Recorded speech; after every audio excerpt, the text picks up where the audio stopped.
Well, thank you very much for this kind introduction. It's a pleasure for me to be back in Denmark, and well, as already was indicated by the Minister, you have, I think, a very, very efficient and effective research system. Therefore, our recommendations, and I deliberately chose the title, the evaluation of the Danish Council for Independent Research in perspective.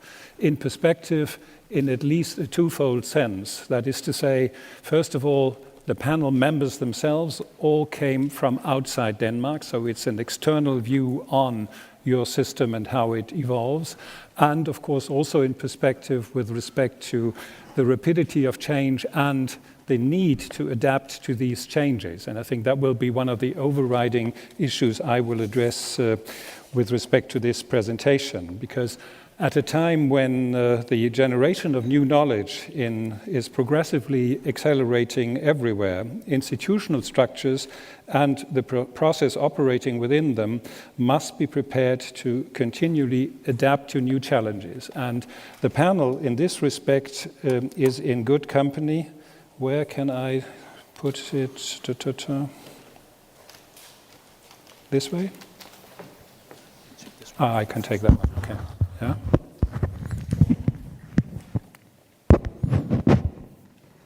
Okay. All right. We are in good company with the heads or former heads of the National Institutes of Health.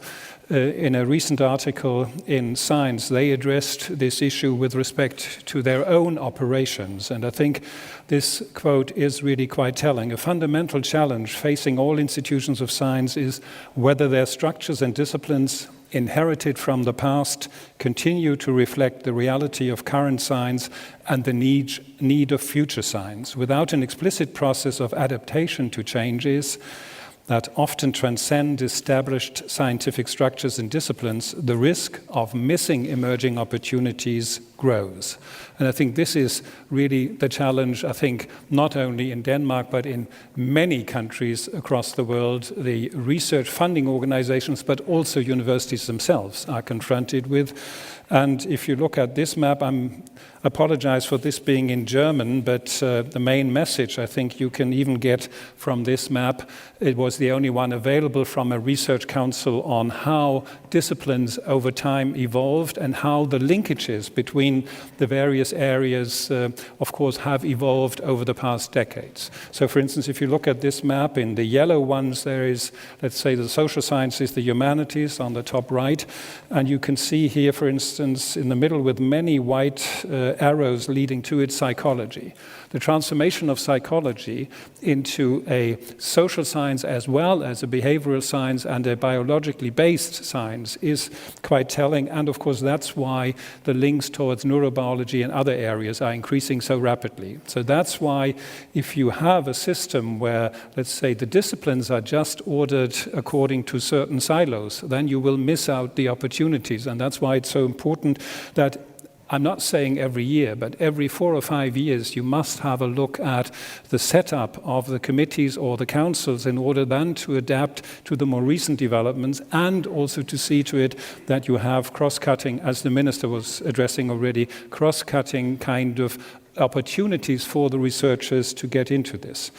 And of course, with respect to Denmark, as was already indicated by the Minister, the quality of your research and the research-based expertise is really impressively high. I'll come back to that later, and Jesper will also, when he addresses the bibliometric findings, support that view that you have an excellently established research system.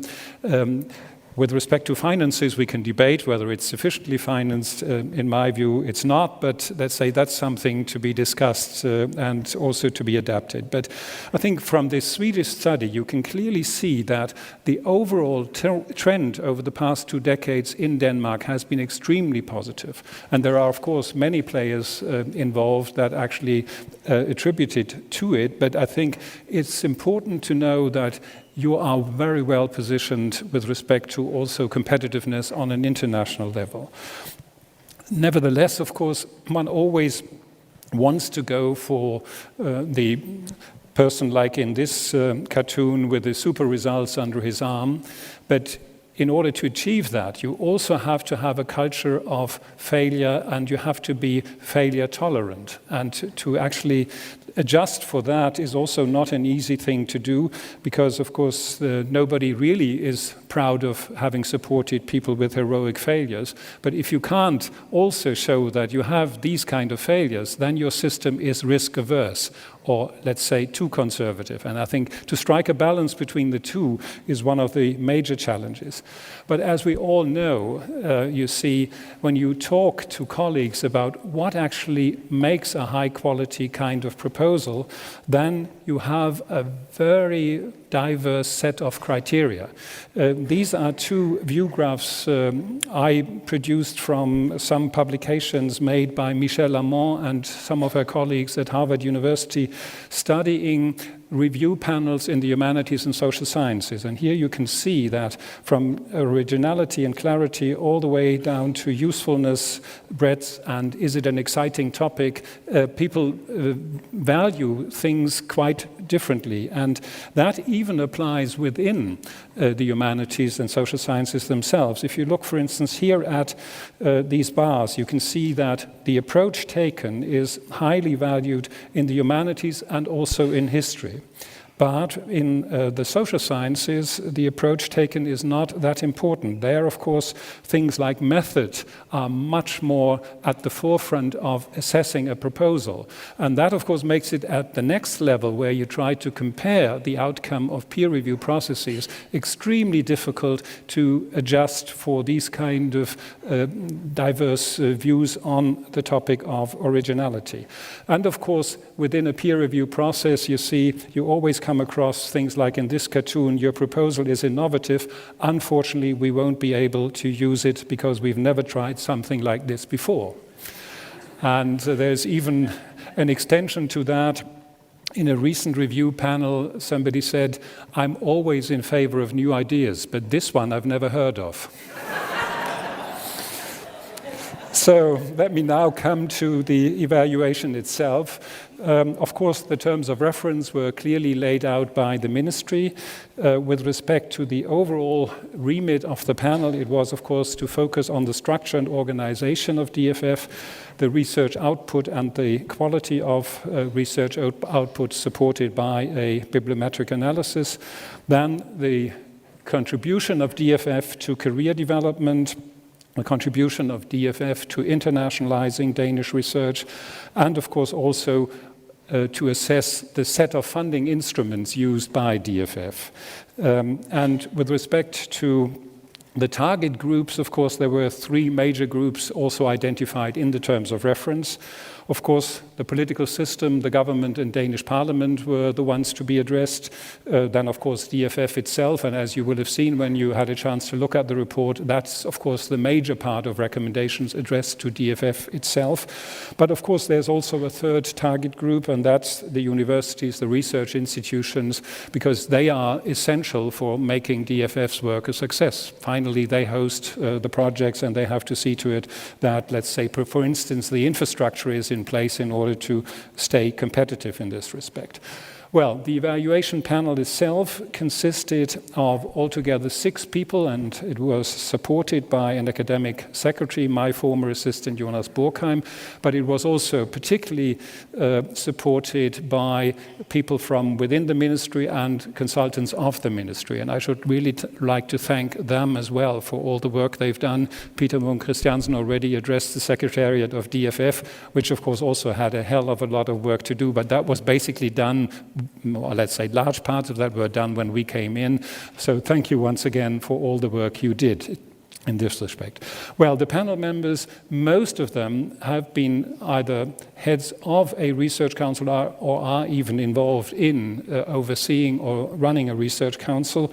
The only exception is Maria Nedeva. She's an expert on research and innovation studies, so we felt it would be good to have also somebody like her on the panel. And Andreas Seidel-Morgenstern, he's the director at the Max Planck Institute, and it was important for us to also have somebody with an engineering background, although in his case basically theoretical engineering, mathematical modeling, these kind of things. But I think it was important to see to it that we have a fair distribution of disciplinary competencies as well. Well, the process itself, as already mentioned, started, of course, as usual, with the self-assessment and a report presented by DFF. It was complemented by the bibliometric analysis and, of course, several panel meetings, desk studies, qualitative interviews in many places. And I should also like to thank, I saw that many of you are present today again, so thank you for taking the time and talking with us at the various universities and also enlightening our own insight into the Danish system. Then, of course, we tried to sum up things in a way that we present our observations of the Danish system, that we then in the report also outline the principles and guidelines we consider as, let's say, the main requirements of a well-functioning research system, and from there we then developed the recommendations on the way forward. And of course it was quite an ambitious task to meet this deadline for the report, but I should like to thank particularly Jens Heisler and others who made it possible that we just made it. Well, as far as the Danish research and innovation system is concerned, you all know that there are in this domain 3 main players, but particularly in basic research, it's the Council for Independent Research and the Danish National Research Foundation. And the new kid on the block, although of course existing, it has been existing for quite some time, the Innovation Fund Denmark. But it's also important, and I will come back to that later, that due to this reshuffling of the advisory structure, the Danish Council for Research and Innovation Policy and the, let's say, division of labor between that council and the Council for Independent Research is something to look into and to discuss that. Well, I will not go into details as far as bibliometrics is concerned, but I will just show you this one view graph in order to indicate that Denmark is really very, very strongly positioned in this respect. Denmark is the, let's say, violet bar, the third one from the left.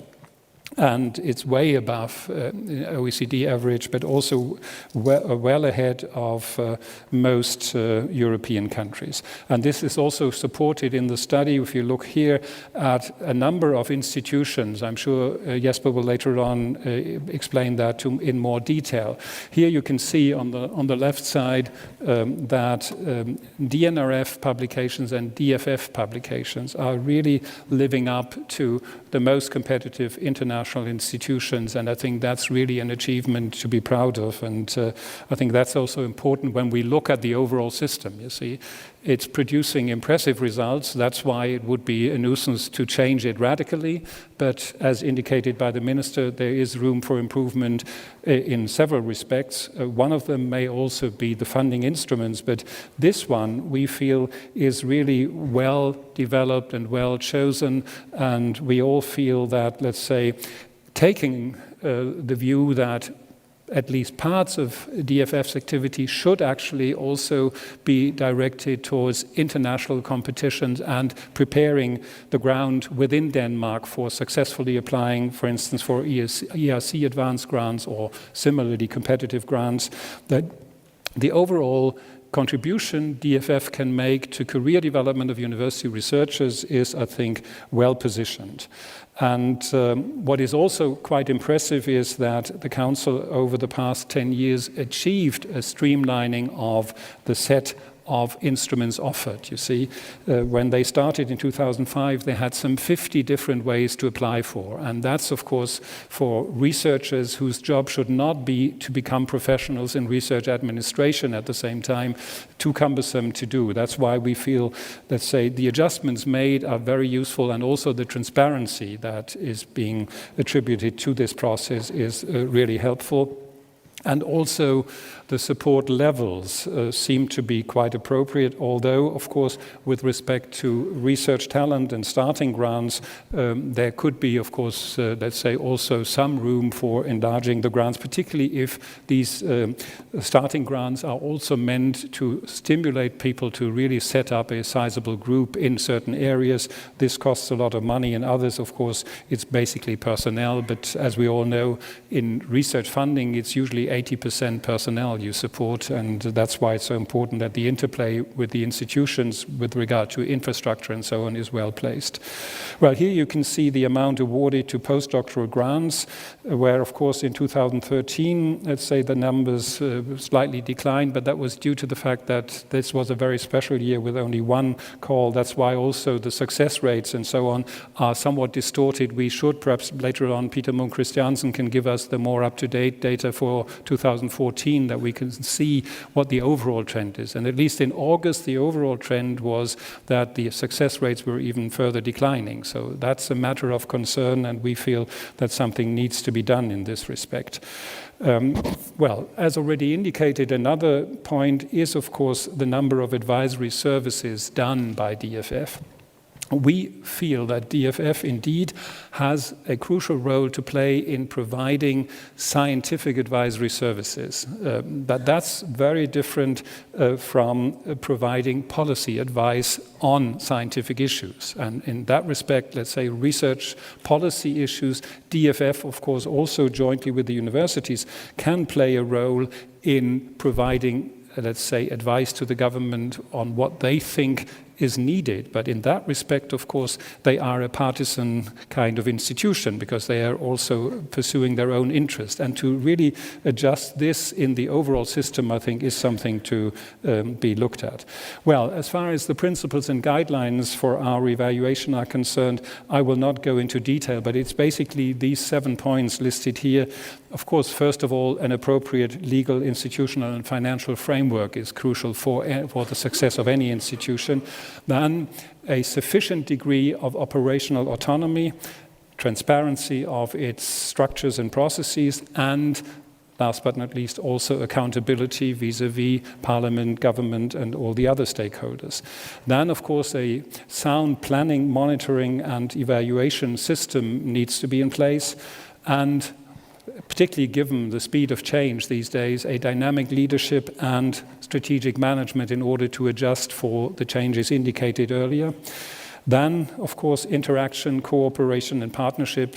No funding institution, including private foundations like my own, can actually achieve success without a strong interplay with the respective researchers or research communities. If you just try to, let's say, implement things by your own institutional scope, then you will always be restricted to, let's say, very limited kind of interactions.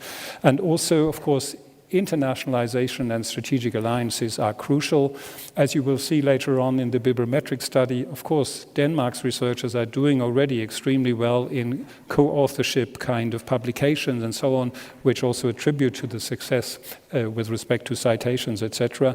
But of course, these days you have to look into also the opportunities for setting up more stable alliances for training of students as well as for researchers and for, let's say, also applying, for instance, at the European level successfully for research grants of a larger kind.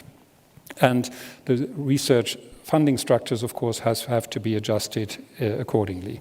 Well, our recommendations to the government are basically, first of all, to enable DFF to continue its successful work through adequate and, if possible, also increased funding, because given the low success rates, but also given the need to really see to it that, let's say, this highly competitive system can be kept at the same level and that you can continue to attract people from the outside is, I think, crucial, particularly with respect to the fact that Denmark is producing, let's say, roughly 1.5% of new knowledge in the world. You have to be able to access the other 98.5% in order to be able to stay competitive in the respective areas of strategic importance for your country. So we feel that DFF should also remain an independent funding body and not be merged with DNRF, because these are really two very different missions. DFF is really preparing the ground for a healthy research system. DNRF is seeing to it, like, for instance, when you look at Germany, Deutsche Forschungsgemeinschaft is the equivalent of DFF, a research council that really looks into the health of the university research system. But Max Planck, or in this case, I think you have even made a better choice by keeping the centers within universities. You have an institution that completely focuses on this high end of research and attracts also, let's say, some top-notch people to Denmark, and I think that's a very important asset, and you should keep both instead of, let's say, merging these two.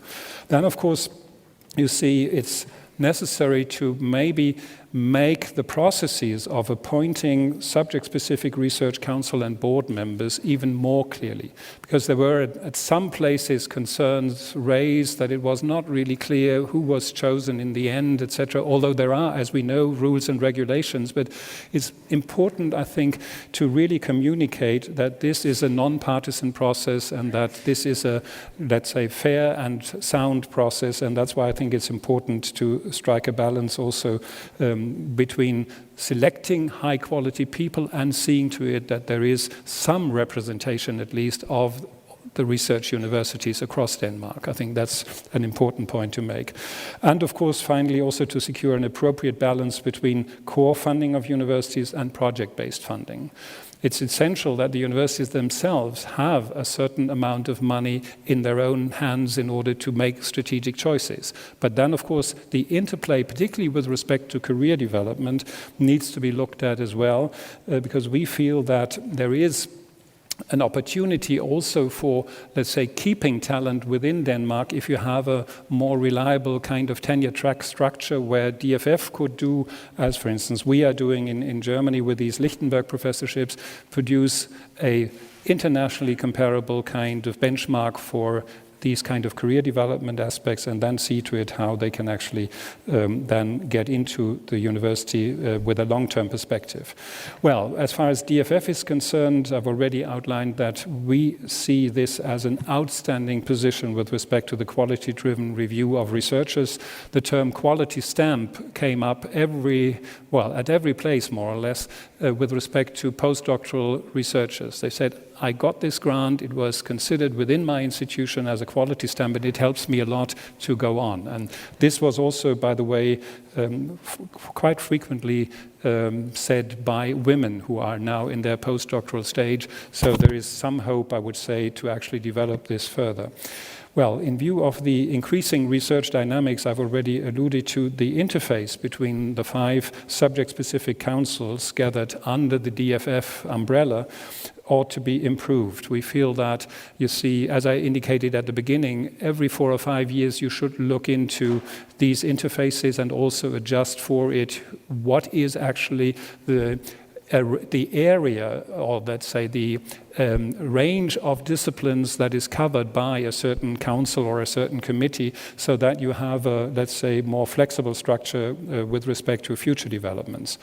Well, I've already alluded to the advisory role. I think it's crucial, and we learned also from private foundations in Denmark that they are quite happy with nominations of reviewers or experts by DFF, and I think that's, by the way, also the role of Deutsche Forschungsgemeinschaft, but also of the Austrian Science Fund for the respective country. You must have professionals who actually have a good overview of a certain area of disciplines, and then you can nominate people, and particularly also the quite substantial contributions private foundations make to your system. It's essential that the quality level is at the same level and not, let's say, there is cheap money somewhere in the system. Well, what we feel is really necessary for DFF, because we learned that it's highly appreciated by the research community, but outside of the research community, it's a rather grey picture, let's say.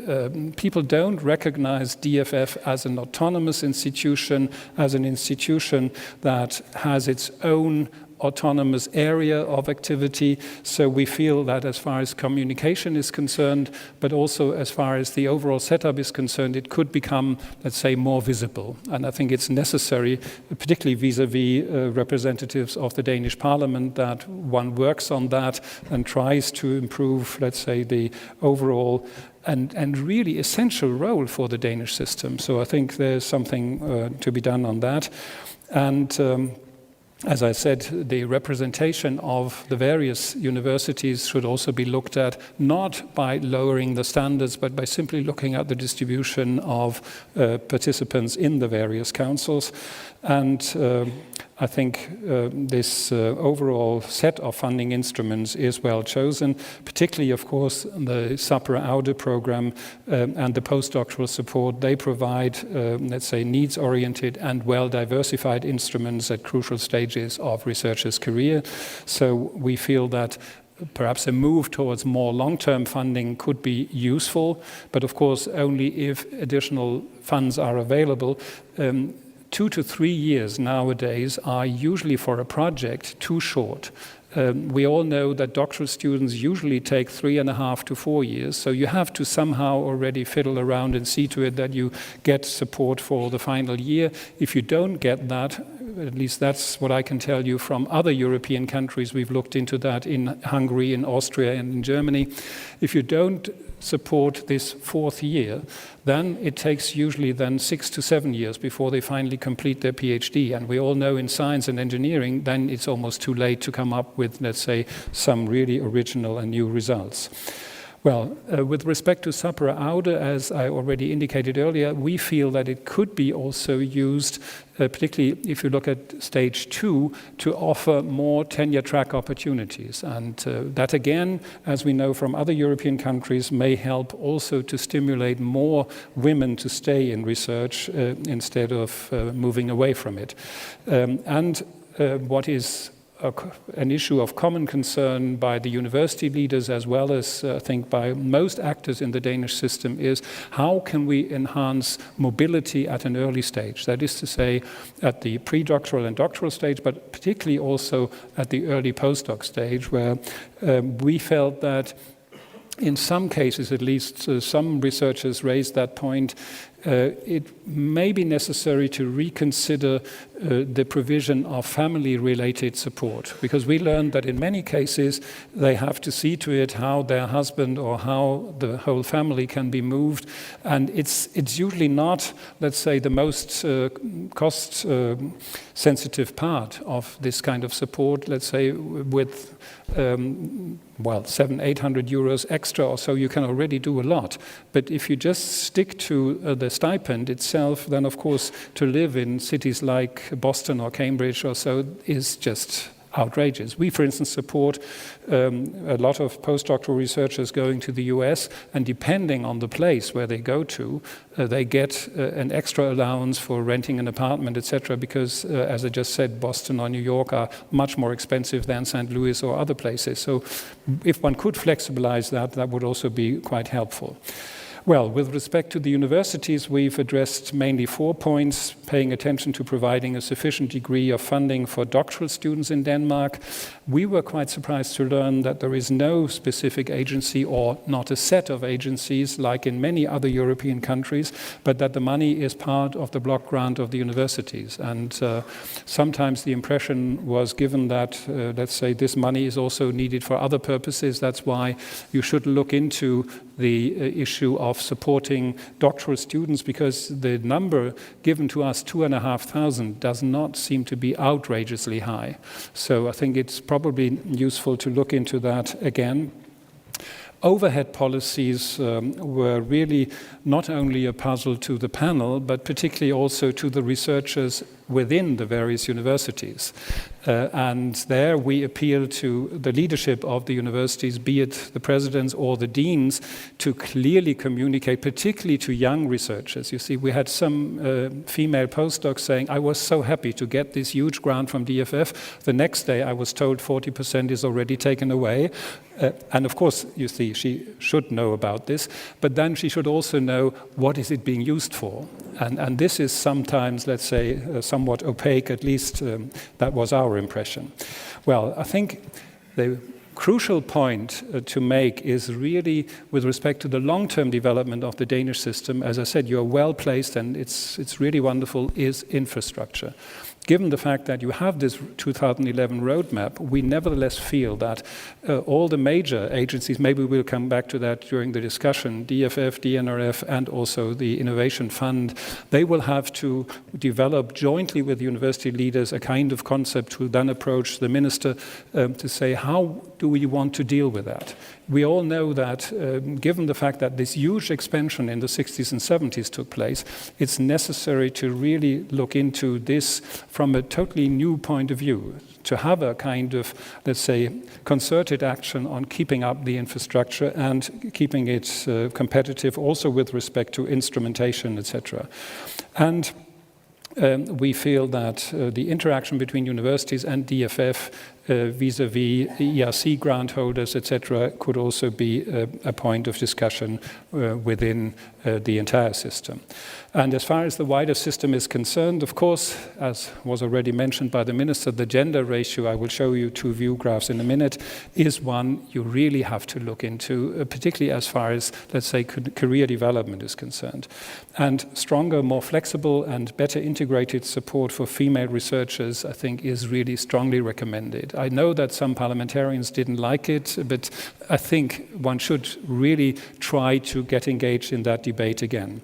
Well, mobility, of course, is not just a matter of DFF, but largely a matter of the universities themselves.